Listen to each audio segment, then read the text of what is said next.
Far, far above, piercing the infinite sky, Mont Blanc appears, still, snowy and serene.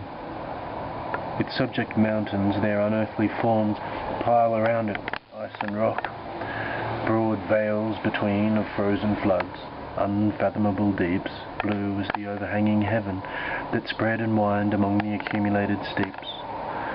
A desert peopled by the storms alone, save when the eagle brings some hunter's bone and the wolf tracks her there. How hideously its shapes are heaped around, rude, bare and high, ghastly and scarred and riven. Is this the scene where the old earthquake demon taught her young ruin? Were these their toys? Or did a sea of fire envelop once this silent snow? None can reply. All seems eternal now. The wilderness has a mysterious tongue which teaches awful doubt, or faith so mild, so solemn, so serene that man may be, but for such faith, with nature reconciled.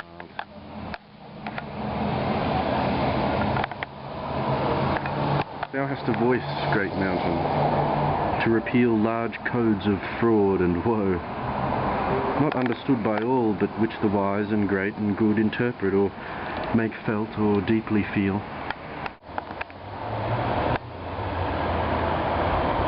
Power dwells apart in its tranquility, remote, serene, and inaccessible.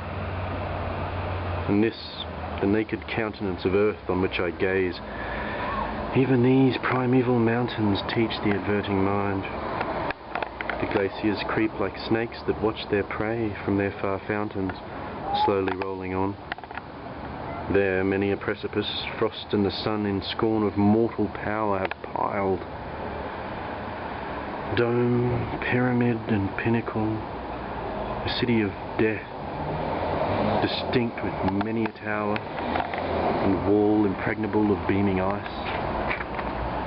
Yet not a city, but a flood of ruin is there, that from the boundaries of the sky rolls its perpetual stream. Vast pines are strewing its destined path, or in the mangled soil, branchless and shattered stand. The rocks drawn down from yon remotest waste have overthrown the limits of the dead and living world, never to be reclaimed. The dwelling place of insects, beasts and birds become its spoil, their food and their retreat forever gone. So much of life and joy is lost. The race of man flies far in dread. His work and dwelling vanish like smoke before the tempest stream, and their place is not known.